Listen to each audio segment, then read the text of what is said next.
resilient when life gets hard. Yes, guys, it is very important that we are resilient enough when we are facing difficulties and hardships in life. How to do it?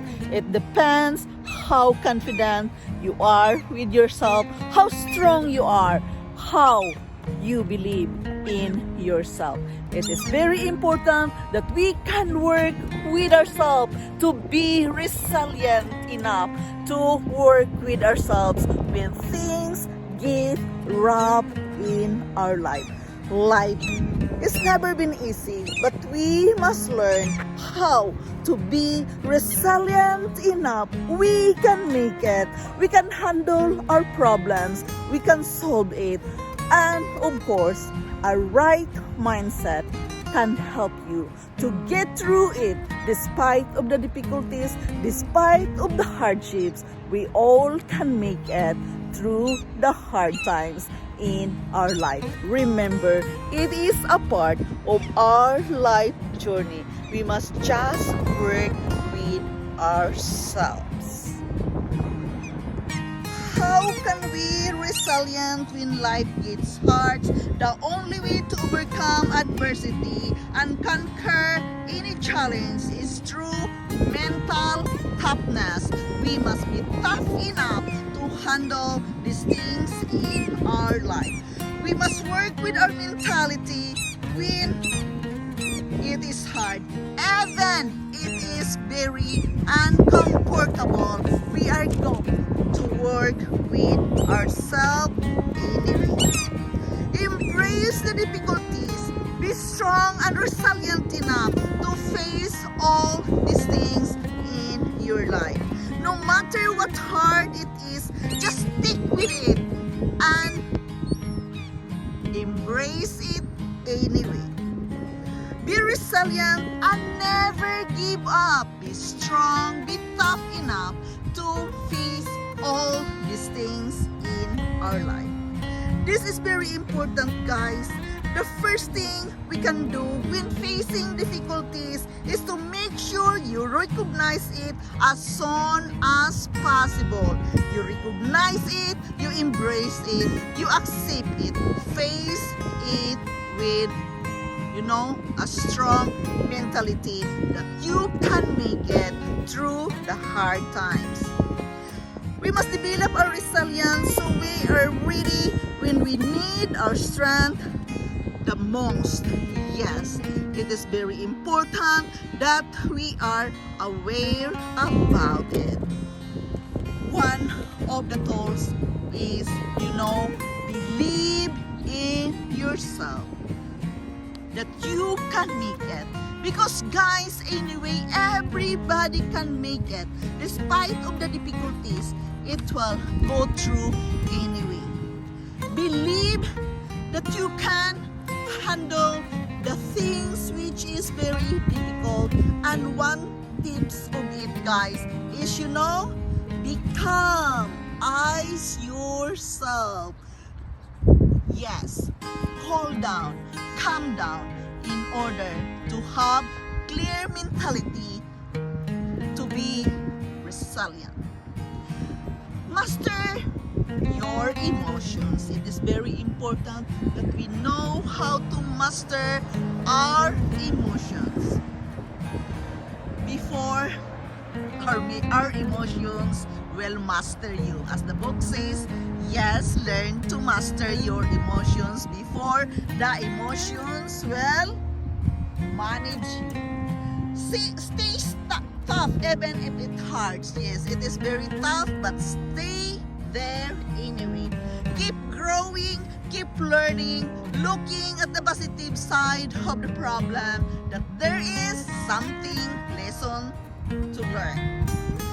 Pick yourself up as many times as it takes. Yes, guys, when we are having hardships in our lives, we must be fall down many times. But remember to try to pick up yourself up and face all of that in a certain situation anyway. And when you are picking yourself up, you are encouraging yourself, you are comforting yourself that you are good enough, more than good enough to get out from this difficult situation of life. Guys, you must also acknowledge to reward yourself. Learn to reward yourself in small things. Achieve it.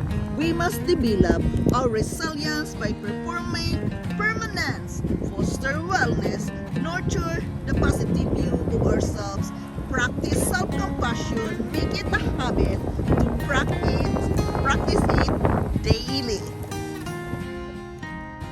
Be resilient when life gets hard. We must learn to master our emotions before they manage you.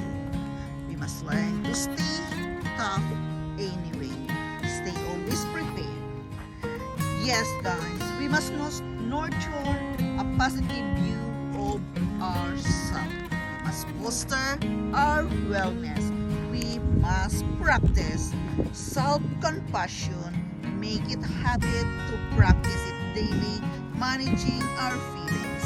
We must build our resilience by looking at it out. The best way to cope with adversity is talking with others. We must focus on things we can control. Be healthy from the inside out. It is very important that you are healthy inside out. Emotional feelings must be controlled.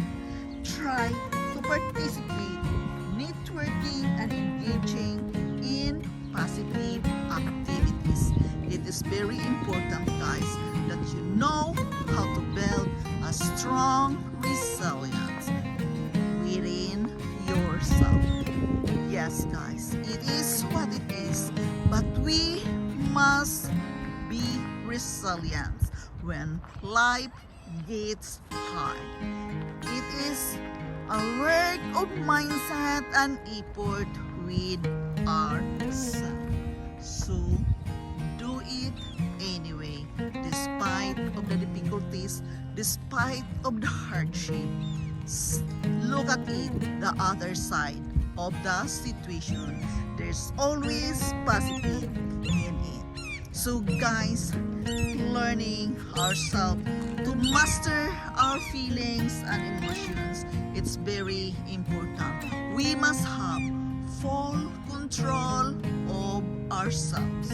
We must learn to be tough anyway, despite of the hardships, despite of the difficulties.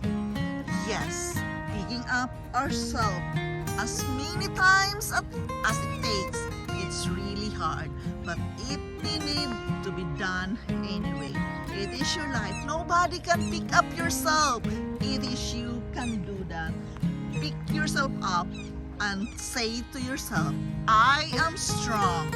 I can do it. Together with the power of prayer and meditation, we all get through the hardships. We all believe that this thing too shall pass. Yes, it is just a passing time of this kind of challenges. There's no challenge or problems will stay forever. So therefore, be mindful enough that you can make it. You are strong enough. Just be resilient. How can be resilient when life gets hard?